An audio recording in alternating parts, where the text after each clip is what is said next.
Welcome to the Knife Junkie podcast, your weekly dose of knife news and information about knives and knife collecting. Here's your host, Bob the Knife Junkie DeMarco. Welcome to the Knife Junkie podcast. I'm Bob DeMarco.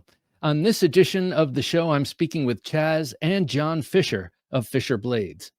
A few years back, the brothers Fisher decided to leverage their many combined years in the knife industry to form their own company. John brought his experience hand-making custom knives for hunters and outdoorsmen, and Chaz brought his experience in the C-suites of numerous knife world giants to form Fisher Blades. With their first knife from this venture, the Beckwith Covert, a huge success, they are honing in on expanding their production knife line while capitalizing on the handmade nature of their custom work.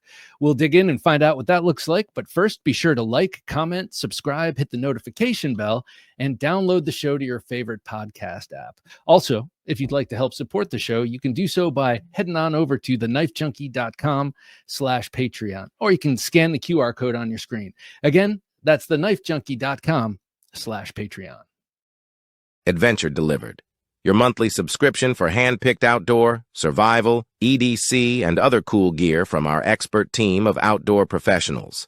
TheKnifeJunkie.com/BattleBox. Chaz and John, it's a pleasure to see you guys. Good to see you. Super good to be on the show again, Bob. This is one of my favorite shows on the socials. Ooh, I like to hear that. The internet. I was just, oh, hey, buddy. And you got a friend who just walked Clayton in. the shop dog. Clayton the shop dog. Go lie down, buddy. Go on. Awesome. Oh, and he's well behaved. Well, it was really great to actually meet you guys in person and shake your hands this past June at Blade Show. I actually scored the hat that John's wearing, and it's on my head on the regular. It lives in my car, as a matter of fact. But it was really great to meet you guys in person and watching you press the flesh at Blade Show. What was that like for you guys to be there for the first time together? Well, we've worked together in the past, and we've done trade shows in the past, not for Fisher Blades, really, but I thought it was great. It's really, really cool to get in front of people for whom knives are important and who care about knives and who are interested in what we're doing, and to learn about what's important to them, So I thought it was great. And, like I said, we'll probably talk a little bit about it, but working with my brother is awesome. It was good. It was a transition this last year from me doing the customs to then transitioning to a production knife. But that didn't really affect Blade Show so much, other than the fact that it was a real success. So we were interacting with a lot of customers, which is always great.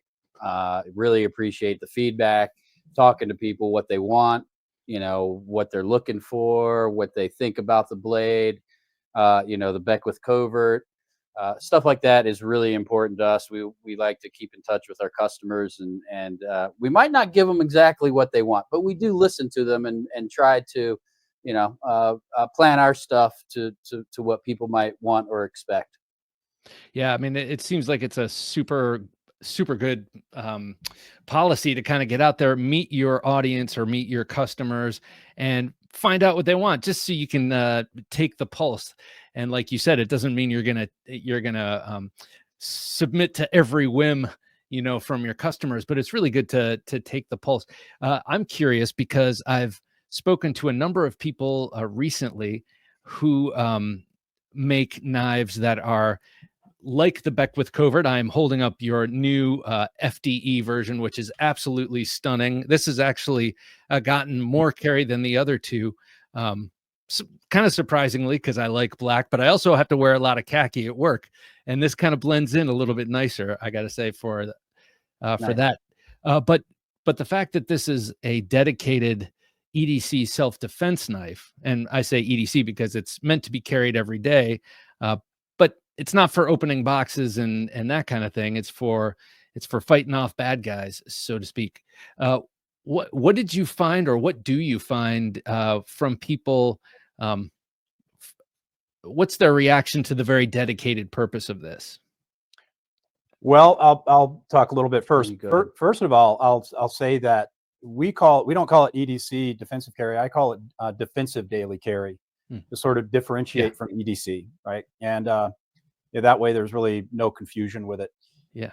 And I think that the response we've gotten on it, as you know, and we've talked about it before, has been very, very positive. I will admit, though, that many people are not truly using it. They're using it as an EDC, and that's fine. It's not like it can't be used for that. Hell, it's a sharp edge, right? And so I'd say that the response has been really good. I think most people understand why we did what we did. As you know, and we've talked about before, it's got a set of very express, intentful design features for what it's supposed to do. But that doesn't mean it can't open your boxes or cut string or whatever, right? Yeah. Oh yeah, it certainly does that well.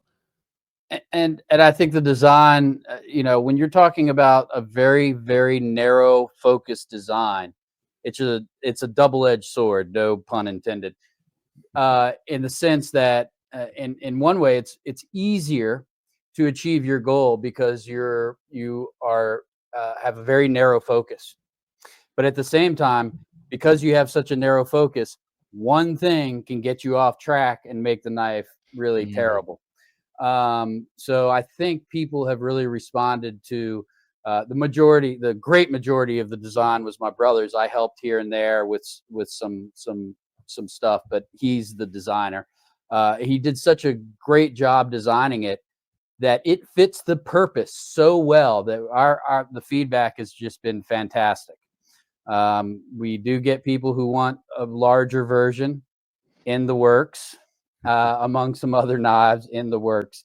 But we've gotten a really great reaction because I think we hit the bullseye on our intent. Now, of course, hand size, all that makes a difference. And we've had some people who just simply feel like it's too small for them or whatever. But the great majority, I think we've really nailed it, and people really have appreciated that and let us know. Yeah, and I'll add another thing to that. I think we're not positioning the Beckwith Covert as the one and only solution to a set of problems that anybody might have for defensive daily carry. We know that we made this knife. There's my FDE version here. We made it for people who are who really want to power cut and power slash with their knife when they're using it for defensive purposes. There is a whole other set of people that want to stab with their knives, and so it's not like you can't stab with the Covert, but it's not expressly made for that. It is expressly made for power slashing and power cutting. And so we think that there's a lot of room still for the whole discrete, small form factor defensive daily carry knife for other knife designs too. And we have those coming, and we've got the larger format, as my brother said. So yeah, that's kind of getting off topic a little bit, but I wanted to make it clear that we're not putting this forward, the Covert forward, as the ultimate. Right. It is a solution to a set of problems, not the solution to all problems. Well, I mean, we talked about this last time a little bit, but I just want to reiterate, you're talking about power cutting and power slashing with the combination of the shape of the handle, the arc at the top of the handle, and this the thumb ramp, and then the slight downward raking of the blade already. When it's in your hand in this saber posture, it presents this secondary tip, and this angle here almost acts as a recurve. So yeah, you can get a lot of power out of like a pressure cut or something like that. But also, I mean, that tip, it's a pretty exceptional thruster as well. That Tonto intersection, as we call it, you get pressure applied to that, so that's going to get extra penetration on your cuts. And I don't like calling it slashing, because slashing is implies more superficial, shallow cuts, which don't really do that much. You really have to get to more important elements of the anatomy to make a difference, right? And so that is why the Tonto does so well with that. We talked about that with the pig carcass testing we've done. We demonstrated that pretty unequivocally that it does it. John, coming from the outdoors world and also coming from a handmade custom knife paradigm, what's it like to switch gears temporarily? I mean, this isn't switching all the gears, but what's it like to work on a knife like this, which is made in a different process and is also has a different intention? It's great in a lot of ways. There are only so many designs of a bushcraft knife that I think can be made. I mean, I think there's a finite number, and me and all the people I've been around, I feel like we've almost, we've done them all. So to do a fighting knife was really interesting to me. I don't have knife fighting experience. So it's been a real education for me, and because of that, it's fun because I'm learning so much about it. So it's been great to learn about it and to kind of delve into the whole design of a knife for fighting or for defense, or for that, rather than for bushcraft or outdoor hunting. So it's been great. I've been really enjoying delving into the history of fighting knives and the such. So it's been great. Well, you guys alluded to the fact that well, you have a larger version that's in the works, but there are other knives in the offing and kind of a new line. So it seems to me from what you said, Chaz, in our texting a few weeks back, that it's a merging of a couple of different ways of making and designing knives. So what were you alluding to? You mean in terms of Fisher Blades as a whole? Yes. Yeah. Oh, absolutely. So, and I'm going to touch on maybe more than your question asks, but Please do. my brother and I have been having fun together and irritating each other our whole lives. And Well, my whole life.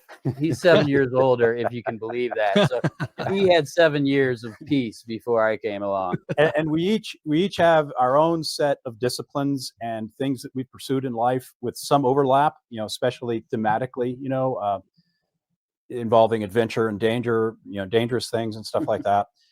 We have very solid overlap on some things. We've done a lot of dual sport motorcycle riding together. And so we're really used to having fun together, and like I said, aggravating each other, which is its own kind of fun. And we both have our separate worlds of our own paths that we've taken in the knife world. And so his path through handmade and my path through production, and all of our time together, dual sport riding or shooting or whatever else it is that we happen to be doing, we were always talking about how different they were.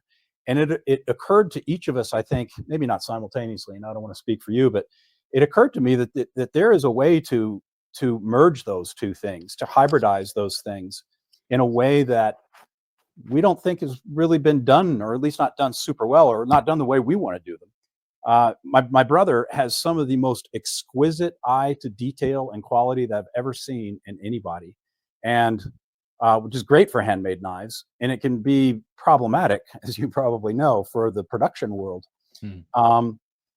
But we thought if we could figure out a way to combine the best of both of our experiences, both from our experiences in life, but also from our knife experience into one, that we would create something that's pretty cool. And so far, it's been awesome, and we're really stoked on it. So I don't know if that answers your question or not, but that's kind of what brought us here. Oh yeah, no, I mean, well, first of all, you're talking about the best of both experiences. Yeah.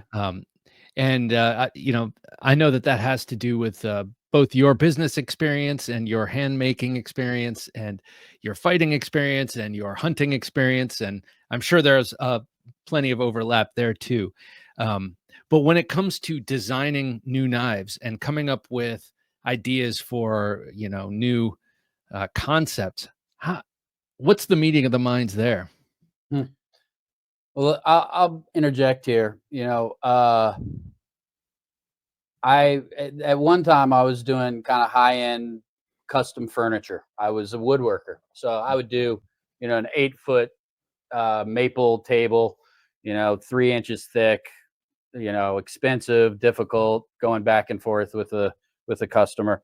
And with something like with that, the detail is everything. And really less of a process to me than it is attitudes. So when he and I are going over design, whether it originates from me or from him, we both, interact with each other on the design. But I'm looking at it from kind of a handmade point of view, where I see every little thing that is a flaw, so to speak. My brother, having been in the production, looks at things at scale, how to do this, and so we sort of go on opposite ends to some degree, and by doing that, we're able to compromise in a very good way, I think, because obviously you can't have the level of a custom knife on a production knife without it being as much as the cost of a custom knife. Right. So there are things that you have to let go. It's very difficult for me to let go of certain things. It's difficult for my brother to satisfy me on certain things, but it's that sort of constant butting heads, not really, but sometimes, from different areas that get us to a really solid place. On the actual design part of it, having made a lot of knives, it's important to have made knives when you're designing them, because you can foresee the problems that production will have.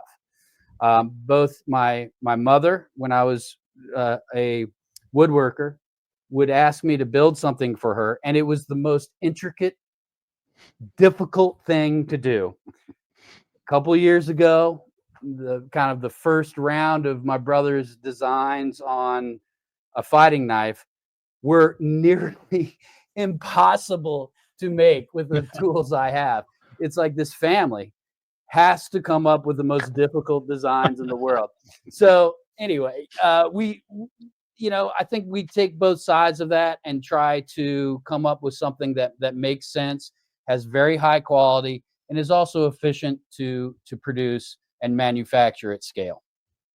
He's being pretty diplomatic about the butting heads. Yeah, we've had a few. But it's good. It's good. It's good tension, right? There are holes in walls. There are holes in walls at Fisher Blades. Well, that's exactly the word I was going to use. Tension. Creative tension is so key in creating anything, and oftentimes it's a sole creator at their drafting table, so to speak, or their typewriter, so to speak, and the creative tension is within. But if you have someone to bounce stuff off of, I'm blessed with Jim on this show, and just having a partner that knows what you're after, but also gives you reality checks and vice versa. It's a blessing. Well, just to add a little bit more depth to it, every all the knives that we've designed, and right now you've only seen one that's come into production, but we've got probably 4 or 5 that are in that have moved past the actual design phase, and a few more that are in the design phase. We always start with what we call purpose first design. So we spend a lot of time talking about what the knife is supposed to be for. Yeah, we rip each other to shreds. I mean, and we want that. Yeah. If I have a design, I mean, I'm begging him to just rip it apart. Tell me what's wrong. What sucks? What might suck? What will be difficult for someone with small hands or big hands or whatever? And I do the same. And it really makes us have to justify our design choices. And having worked so much together and being brothers, we can also, even with our tension, recognize when the other is correct most of the time. That's only because we're really old now. Yeah, we've gone through it enough to where we're tired of fighting on every single issue. So we just pick every 10th issue. But no, it is that experience. I think a lot of business owners don't have that, or they're very lucky if they have people or partners with that sort of interchange between them. We trust each other. He can convince me, and I will never think about it again. I'll go, "You're right about that. We'll change that." Right. And I don't. There's no resentment. There's no, second thoughts about it. It's like if we make a decision and it's based on good logic, we've just moved forward on it. And if it's my mind that's changed, that's great. Sometimes it's my brother's. And you're not burdened, seemingly you're not burdened by office politics or corporate HR telling you can't call your brother a son of a bitch or something like that. If it were like that, we wouldn't be doing it. That's one of the reasons why we're doing this, is because we don't have that big corporate kind of culture. At least once a week, I call him an asshole, and he calls me one too. Hey, man, brothers.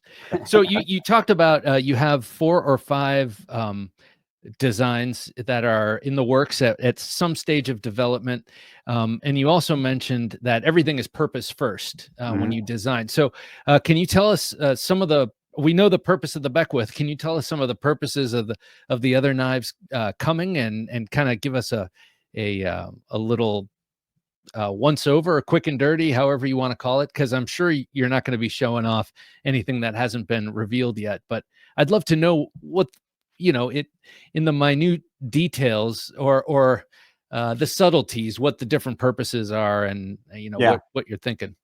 Well, we've got, I'll speak to some of the ones that have been my brain children, and then my brother has some that he's been pushing. But we've got another Beckwith knife coming. Beckwith is a family, and it is, like we said, but we've even sneak peeked this on a few of our shop updates.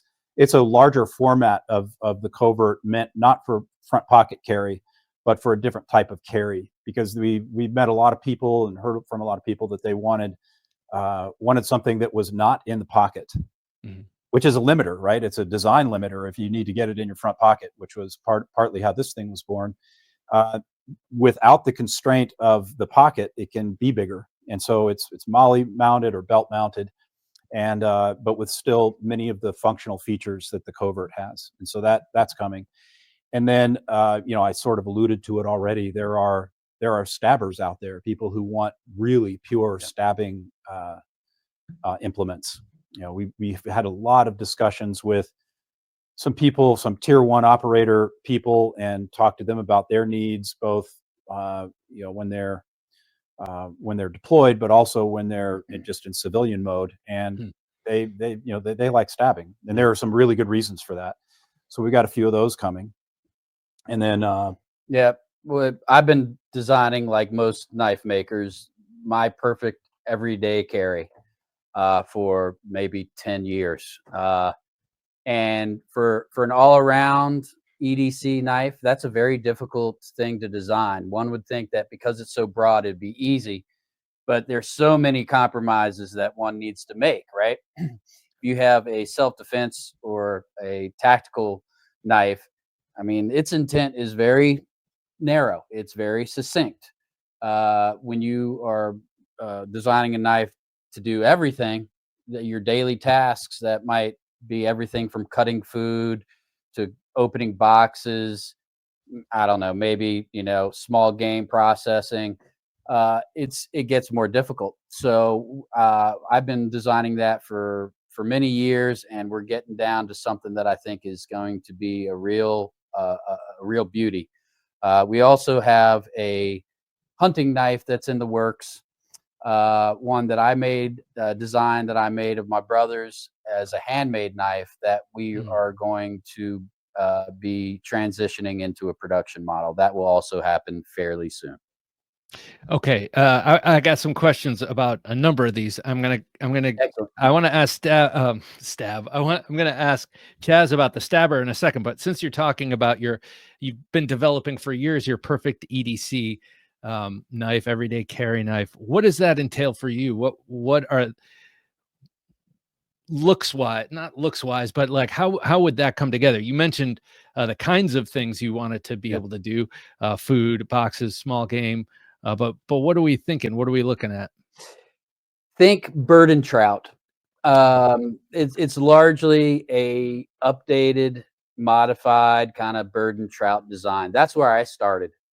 As an outdoorsman, as someone who lives in Montana, someone who's in the outdoors, I have some land that I'll be moving on to next year. That's in the middle of a national forest. Like, Oh, I'm cool. out there.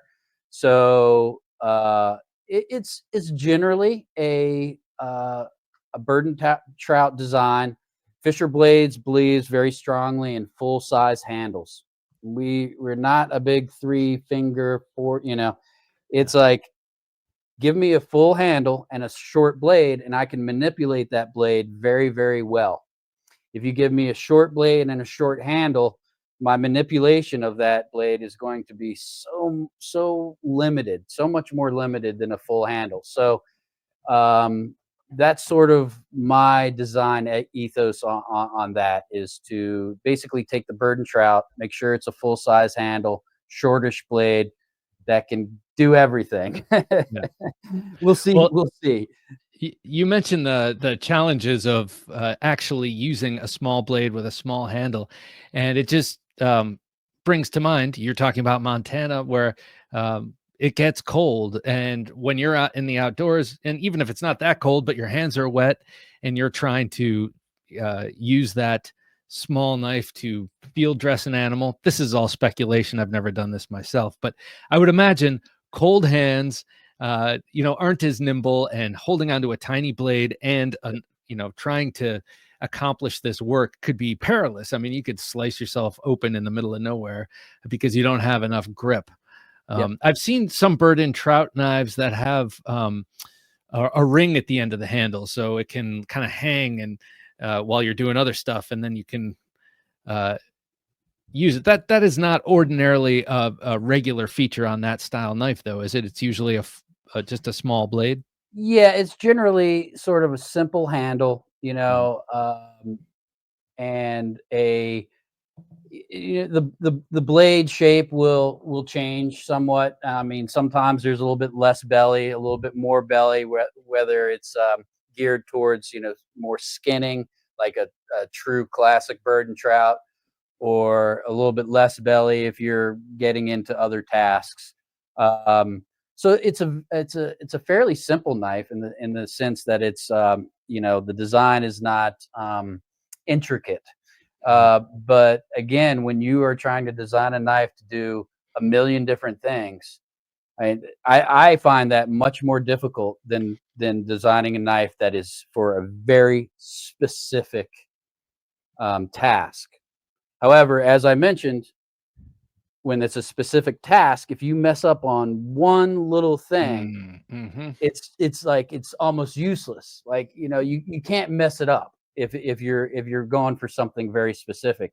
If it's a everyday carry knife like the one I'm designing, you do have a little bit more wiggle room, right? Because you're designing it for all sorts of things. So if it's not perfect in one, but it works in another aspect of use, that can be justified.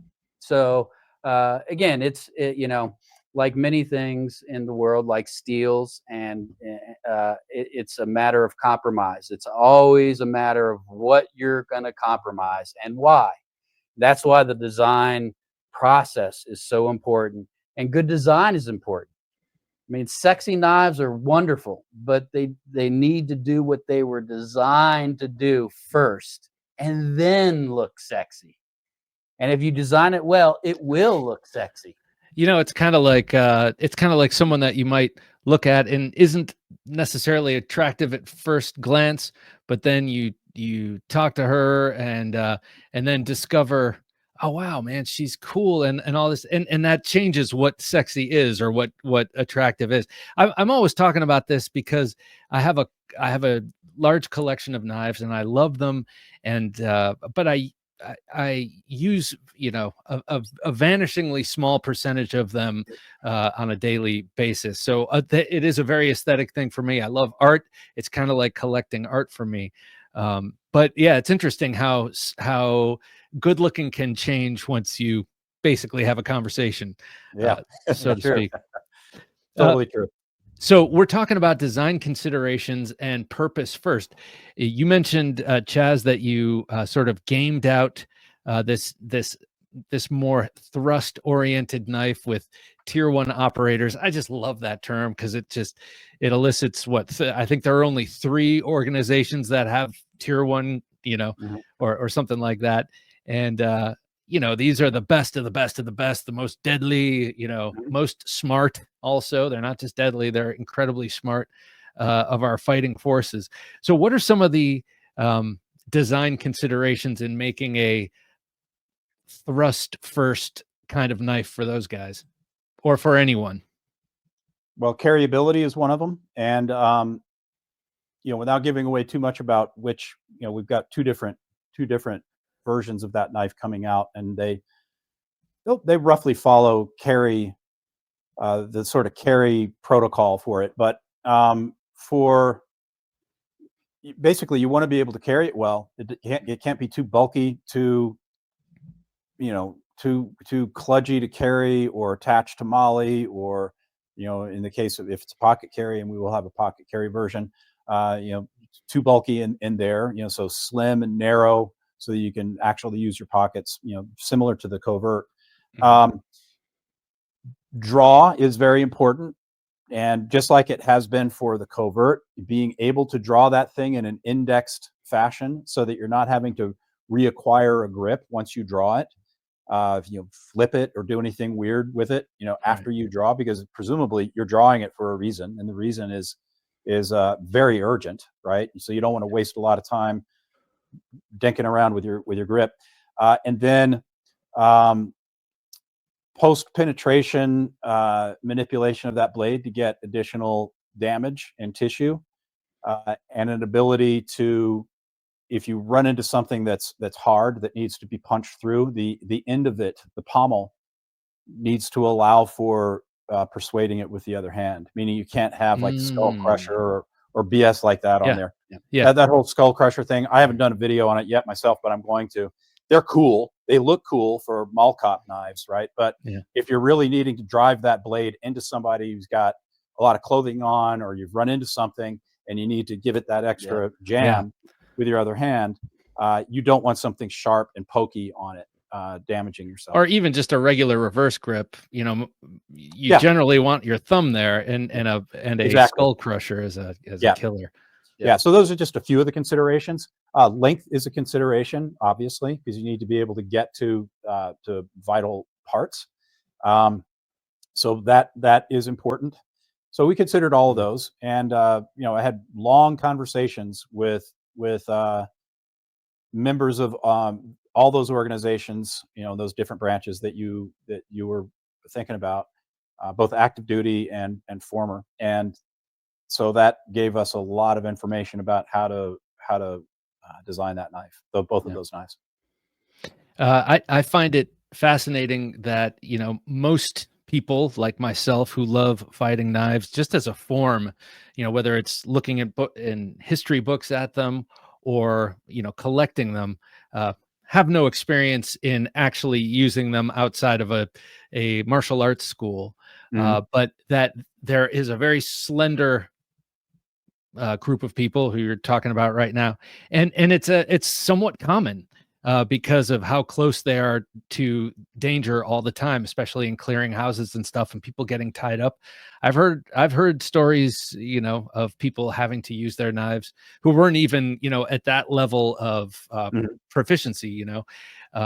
So to a very small and slender group of the population, it is extremely important. And that's when all the stuff, all the cool stuff, you know, like big guards and the brainers, the skull crushers, all that stuff goes out the window, you know. Yeah. I've heard someone talk about Mora knives and how great they are for that purpose. You know, they're stout, You'd never know it because they're bright and cheerful, and they're meant for something totally different, but they fit kind of all of the uh, design considerations. Yeah. Well, I'll add real quickly. One of the things that struck me in talking to all of these guys, it was across every one of them mentioned this to me. They've got so much training to do in the scope of their jobs. You know, I mean, everything that you think of, all the flashy stuff, making stuff blow up, and weapon systems, firearm systems, and small group tactics, and general CQB stuff like clearing rooms and houses, and houses and stuff like that. They can't devote a lot of time to their blade work. It's really far down their list of things that they get to spend time on. Not that they wouldn't or don't want to. They've got a lot of other stuff to stay on top of, right? And so it struck me as super interesting that you got these guys that are so lethal in everything they do, but when it comes to the blade, they don't get to spend much time with it. And that is one of the reasons why they choose something like a stabbing protocol, because you don't, of course, you need some training with it, but to be effective in power cutting and power slashing, you need a lot of training. You need to really understand anatomy well and spend a lot of time with that blade and a trainer for that blade to be able to selectively power cut so you can disable somebody or get them to be bleeding out really quickly. It takes a lot of precision, and those guys don't have the time to do that. So that's one of the reasons, among many, that they prefer something that can be held in reverse grip and stab with. So I thought that was interesting, because there are a lot of people out there in the world just who are not tier 1 guys, who are not even in the service, who don't put a lot of time into training. And so for them, it is probably also a better option than something that power slashes, unless they're willing to put the time into training it. And I've even heard from people who train those guys, and right now my picture is frozen, not sure why, but hopefully you can still hear me. But I've heard from serious. yeah. I've heard from a gentleman I was just recently speaking with who has trained those kind of guys, that frequently when they're training, they'll just drop the knife and just go right to fist, because like you're saying, they're constantly going off to demolition school and this school and that school and desert school, and they're constantly keeping up their skills and learning more and more stuff. And knife is an ancient thing, and there's it doesn't play nearly as prominently as all these other weapon systems and such. No. And in training, they're apt to drop the aluminum training knife and just go to town with their fists.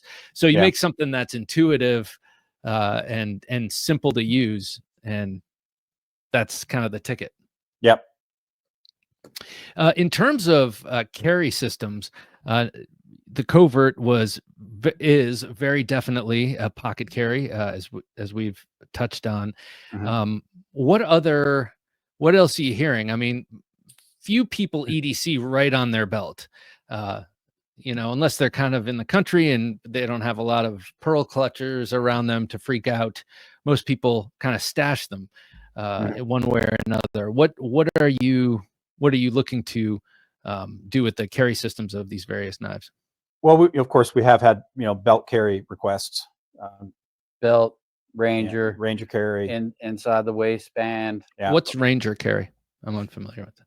Horizontal. Usually, okay. on the back, so that you pull it like that. You pull a knife like that, and so. And then Molly carry is also something we're looking into all these, by the way, even for the Covert.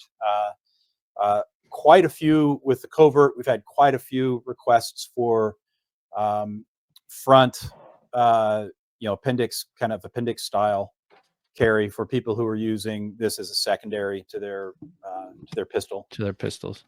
Yeah, and so they're going to do offhand. And I know you like offhand reverse grip, edge out, and so we've got some options that we're developing for that as well. Yeah, and that's as much a part of the knife design as the knife itself. Yeah, you see so many knives, and it's generally the cheaper knives that will just throw this big honking do everything sheath, and it's just bulky and heavy and difficult and not well thought out. So we spend as much energy and time into the sheath as the knife. I mean, it's an integral part of the system of of the use of the knife. So we take it very seriously. So a big part of fixed blade knives is the carry system. A lot of times, people, I know knife designers are really interested in designing the knives, making the knives, but the sheaths are kind of a buzzkill. What do you guys? What are the considerations for sheath carry? It depends on the knife, right, and the intent of the knife, and that goes with it. And you're right. So many designers really don't think about the sheath enough, or they think about it too much and they try to add everything and it becomes heavy and cumbersome with a whole bunch of extra parts. So I will let Chaz speak to the covert, but it really makes a difference in what the knife is going to be used for. Yeah, I mean, and, we've talked about it already a fair bit, but the covert was intended to be carried front pocket, and for a variety of reasons, that's where I wanted the knife to be. And if it's going to be in the pocket, it's got to fit in the pocket well, and I wanted the pocket to be used for other stuff. So I didn't want the clip to be attached on the on the side of it like a lot of sheaths are. You've got you can attach it over on on the edge of it on the grommets over there. So I didn't want to do that. I wanted it to kind of be as slim as we could make it, given some other constraints that we had. So, I'd say a huge number of considerations go into it. I mean, as we've discussed with sheath design already. Almost as much. I mean, I would say as much as the knife. Yeah. I mean, it's the same amount of design and consideration into a sheath as a knife, because they're one and the same in the sense that, I mean, what good is one without the other? You're not going to carry a knife without a sheath out with you on your daily tasks. I mean, you'd have to have it in your hand all the time. So, yeah, I concur with my brother, of course. Everything is a consideration. I mean, that's the cool thing about a cool thing about these modern synthetic sheaths are the versatility. If you make one with the grommets on the side, then you can do more stuff with it. But there's also something to be said for natural materials. I'm sure, John, this might play in more with the kind of knives that are in your wheelhouse, but leather. I love leather sheaths, and every once in a while, you'll see I'll get a new knife and it surprisingly has a leather sheath, and that's I don't know, that's always but that's more from a collector's point of view, because if you're taking this thing out into the woods all the time as an outdoors knife, or if it's riding right next to your body all the time and you're sweating and that kind of thing, leather is not the greatest thing. Also, if you're making a stabber like is in the works for you guys, that tip can go through leather in bad situations. That's what they're made for. Well, we don't want to talk smack on leather. We've talked about making some leather sheaths, but we think there with that material, there is actually a lot of room to be doing some cool new things. And so we've been looking at those, and if we can do something, if we can use that material but still have it achieve what we need to achieve in terms of its carryability, I'd like to use it. I mean, I carried a pistol in a leather horsehide leather holster for years, and it's super comfortable. So I think there is still a lot of legitimate uses of leather as a sheath. And leather, really, leather has a finite life, right? Like Kydex you might have to change the grommets out in 10 years. Yeah. But that's a consideration. And it's just like sharpening a knife. If you have a leather sheath, you need to take care of it and maybe occasionally replace it at a cost. So that is a consideration. But like you, Bob, I love a good leather sheath, and I come from kind of the bushcraft outdoor world, and it's hard to beat the feel, the smell, the look of leather in my book. Oh yeah. And there I have seen some sheaths that are leather. Actually, there's a guy I'm thinking of who no longer makes knives, sadly, but he really specialized in making these kind of sheaths where the knife basically locked in almost like Kydex, not exactly with that same mechanical connection, but you can do a lot with leather if you take the time.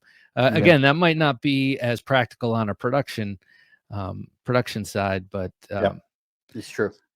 so here's a question for you, John. You said that knife and sheath are almost of equal import, and that made me think of a folder where where the handle and the blade are of equal import.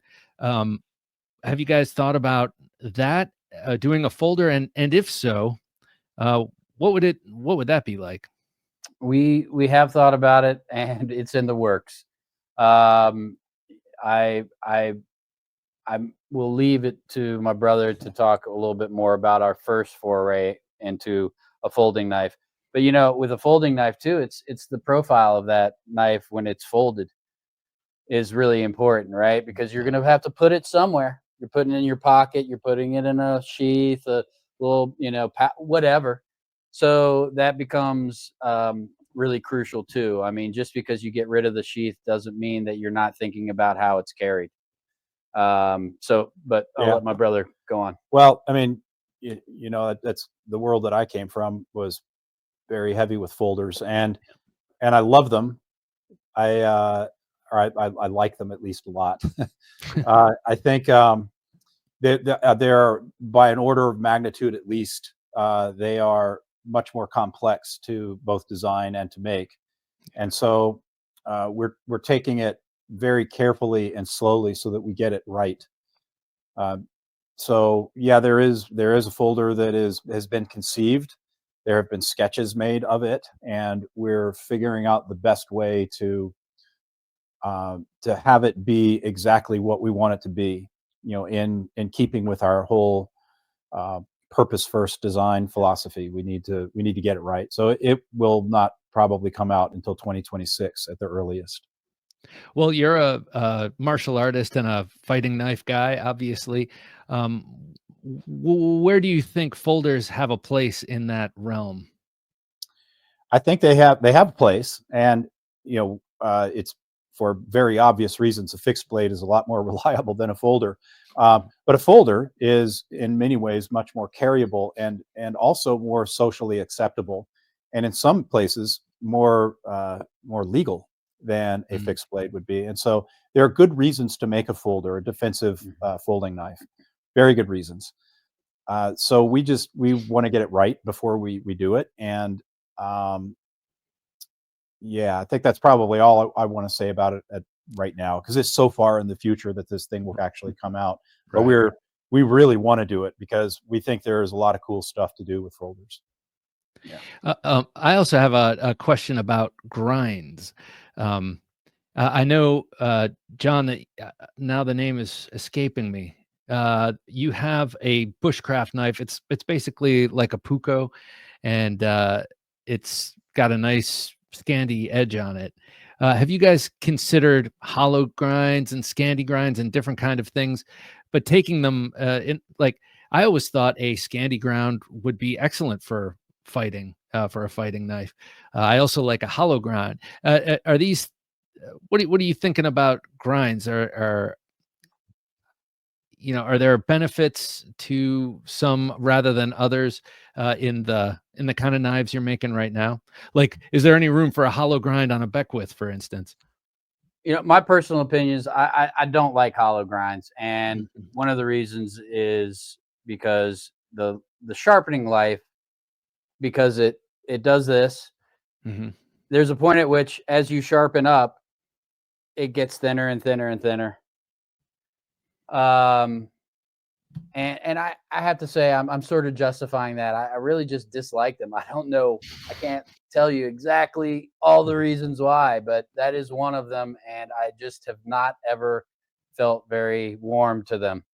Scandi, historically, Scandi grinds were 0 degrees. So they would come to a point, and that's for softwood, very delicate, it's a delicate edge. So for something like a fighting knife, maybe not. You also have the thickness of the blade that comes down further, so that will add weight, although it will increase strength as well. So all these myriad uh, um, things to consider and compromises to consider. My personal belief is that I love Scandi with like a little nice convex micro bevel on it. I love that for camping, outdoor, general wood stuff. Even an EDC kind of knife, I don't mind it. My favorite grind is a convex edge, or really a full convex. It's the most natural, organic shape. It's if you sharpen on stones, unless you're very, very good, eventually it'll get basically convex. Right. And it makes sense. The geometry is there as well. But I think there's some room in some different areas for both. I think for fighting, both a convex edge, V edge. I'm a little. I would have to think a little bit more about Scandi for that, but in a sense for strength, because you retain the full thickness rather than a full flat grind where you're taking off metal from the very top of the spine all the way down. You'll get some more weight and strength, so that could be an interesting thing. I don't think we'd ever say never to something as a consideration, but it really has to. We don't want to do it just because we can, or that it or because it looks cool, or that it's or whatever. Just different than what we've done. It has to serve a purpose, and so I agree with what my brother said about the Scandi. You know, potential. It's stronger, right? You could stab somebody in the skull with it and probably really not have to worry about it. Even if it's not great steel, you wouldn't have to worry about it breaking. But you know, that's not really what we're designing. We're not designing zombie killing things. Hold on, we might design a head stabber. We might design a head stabber. So we're not going to totally discount it. Yeah, if the demand is there, come on, guys. I have a buddy who's got a folder coming out, and it's a full convex, not just the edge, the whole thing. And I have what's that? Yeah, it's a folder. Oh, cool. Yep. Nice. And it is really cool. It's very unique, and he's a professional sharpener among other things. And that's when he sharpens, it's slightly convex. And so I find it interesting that he did a full convex on this knife. It's being, so I have a prototype here. It's pretty unusual. It's a beautiful knife. It's all of that, but it's very unusual and alarming to open it up and see this. You don't expect to see that on a folder, so it's pretty cool. That's awesome. That's really cool. But again, I'm just looking at it, how it looks. I'm not going to be taking this beautiful, probably $300 folder out and carving wood with it, which is probably what that edge is best for, right? Yeah. That kind of. Well, when you get that almond teardrop shape, it can do a lot of things well, theoretically, right? Like, I mean, cutting things, now you have to have an ability so that like food or meat would not stick to the flat of the blade or anything like that. But I mean, if you think about what does an airplane nose look like? I mean, it's yeah, right. It's a very organic almond kind of curve. Makes a lot of sense geometrically. Strength, ease of sharpening. I mean, I think a convex edge and or full grind is so easy to sharpen for me. I mean, I've sharpened thousands of knives, probably thousands of times, but convex is the way to go for me personally. I'm a huge fan, and eventually we'll come out with some knives with that, or an option for that grind. You've stumbled onto one of my brother's great passions. Full convex. It is. It's the convex. It gets him going. Why people don't use it more, I don't understand. Yeah. I really don't. Fools. It is a beautiful, beautiful thing. So you guys, something that you've very much built your company on so far, if I'm not mistaken, is the batch concept. Yep. coming out with batches. This beautiful FDE version of the Beckwith Covert is batch 5, I believe. Yep. Batch 5, yeah. And you were kind enough to send me this The trainer. unicorn. No. Oh, Well, the yeah, the unicorn. trainer too, but the unicorn. Yeah. So do you intend to use the batch model moving forward? And also, are you going to do more unicorns? Is that part of your model? Yeah. So small batch production is another one of our main drivers. We've got 3 main drivers, and purpose first is one, small batch production is the other. And so we absolutely will continue doing these in batches, and that is really the consequence of the merging of our 2 different approaches to making knives. Yep. And it allows us to get hands on every single knife, almost to a nauseating level for a guy who comes from production, right? It's like, oh my God, the number of times that each blade gets handled by each of us in this process it's a lot, right? And so, but what it allows us to do is really pay attention to quality and really pay attention to what's going out the door, which is something you can't do with production. And so we are absolutely going to stick with that. We don't anticipate not doing it, and we don't anticipate the numbers of those batches really changing a huge amount. They'll still be in the 100 to several hundred range. Yep. The other thing, the beautiful thing about the batches is it allows us to remain flexible. So if you design a knife and you think, oh, wow, we could tweak this little thing here and it would be a better knife. Well, we don't have 10,000 sitting on the shelf. Yeah. Right. We can make changes, we can make improvements, get feedback, and be lean and mean and flexible. Whereas some of the bigger knife companies that my brother has worked for, I don't know how many they order at a time. Ridiculous, huge capital investment. And that's it. And if you know that there's something wrong with that knife and you're selling it and it would break my heart to have a knife design and we had 10,000 of them, and I would say every time I looked at the knife going, God, we just need to change that. We have to sell them all before we can change that. Yeah. And who knows if you ever sell them all. Very good position, to do that. So. And to answer your unicorn question, we absolutely. In fact, we've got a really good one coming. I'm not sure when this is gonna hit, but it comes out later this week, actually. And so, no kidding. Oh, cool.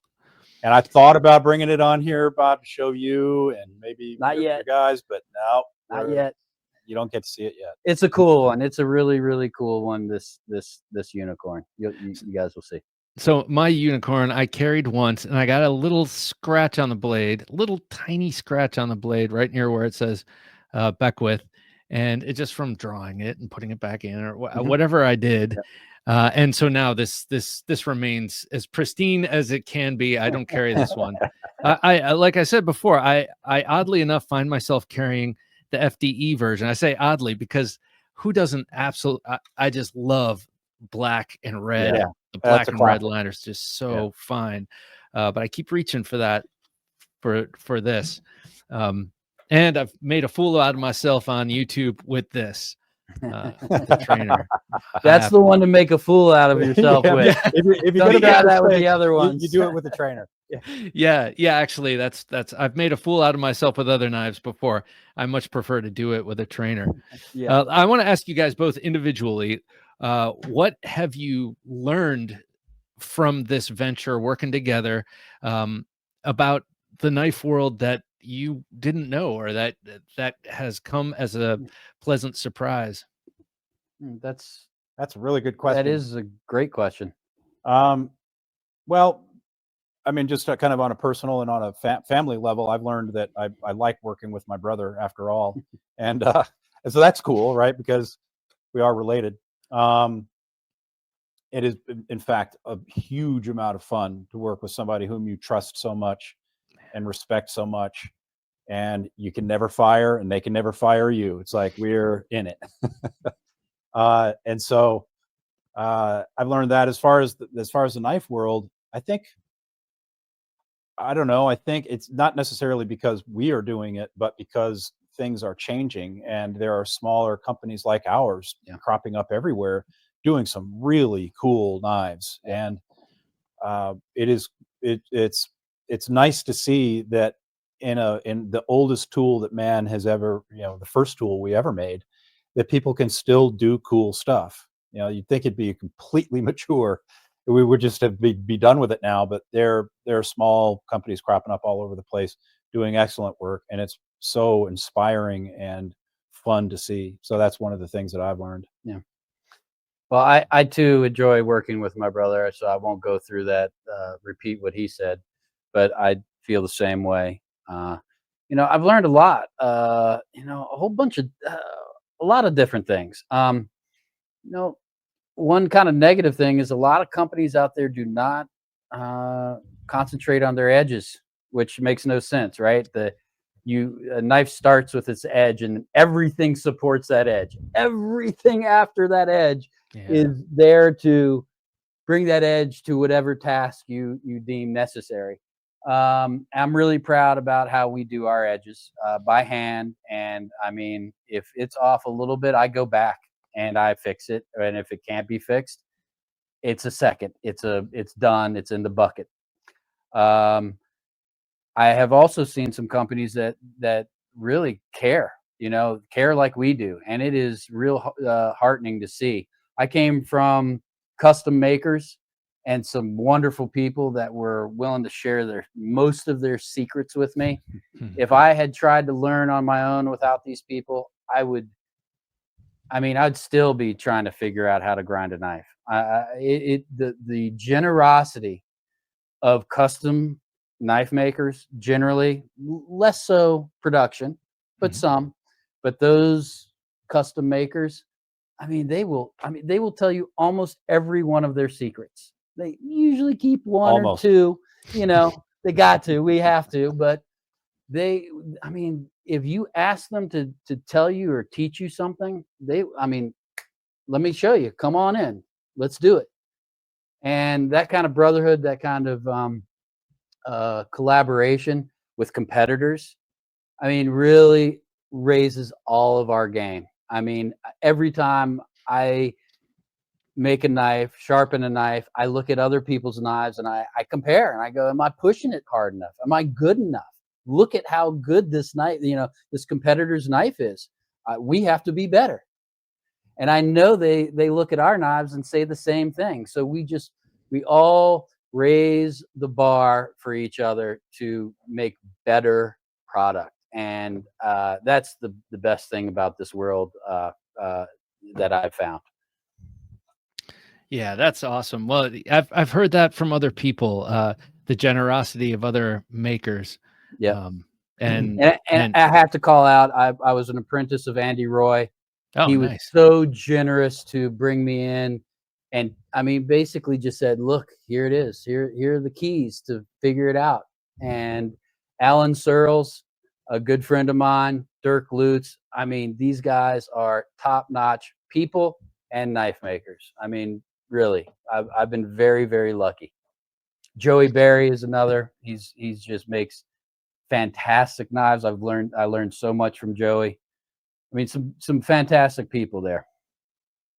All right, guys, before I let you go, I do believe the Unicorn will be coming out 1 week before this show goes up. But tell everyone where they can find Fisher Blades and what you have in stock that they can get, because I know it's kind of catch as catch can, because they're very popular knives. But also let us know about the Unicorn drop. You don't have to say what it is. I know you're not going to, but when is that going to happen? Well, right now in stock, we have that FDE that you've been showing, this one right here, right? The FDE Coyote scale black liner deal, that we have some of those still on hand. And then this Friday or Saturday, December, 7th, we have 2 batches dropping. We've got a Unicorn batch of only 100 units, and that drops on Saturday, December 7th, as well as a black, red, black rerun. We call those reruns. And so that also, we have a few more of those dropping, but both of those drop on Saturday. When you December do 7th. a rerun, do you consider that a whole new batch? Is that like batch Yep. 7 Yep. or okay. That'll be batch 7. The unicorn is going to be batch 6. Okay. Yeah. Well, that's very exciting. Hopefully, you get to show. We the patrons might get to see the unicorn. We only have 30 of them, so maybe that can be arranged. But you can find us at fisherblades.com, Fisher Blades on Instagram, Fisher Blades on YouTube, great YouTube channel, by the way. Fisher Blades on X. So And Rumble. Fisher Blades will, if you search Fisher Blades, you'll get there. If you go to our website, we have links to all of our social media on there. And the best way to get our knives, because we do batches, is to become what we call an insider. Give us your email, you get first crack. Nice. So we don't offer it to our batches to the public until we have offered it to what we call our insiders first. So they get first crack. And because we have seen other people who do batches where some customers really, they don't get any notification or very little, and they're gone like that. So we're really trying to get those, get it to those people. I've fallen victim to that, and I hate it. So yeah. Thanks, guys. We're trying to avoid that. Chaz and John Fisher of Fisher Blades, thank you so much for joining me again on the Knife Junkie podcast. Always great to talk to you guys. And yes, you do have exquisite edges on your knives, and these things are awesome. Thanks, Bob. Thanks for everything you guys do. Really and great to talk to you. We'll talk to you soon. All right. Do you carry multiple knives, then overthink which one to use when an actual cutting chore pops up? You're a knife junkie of the first order.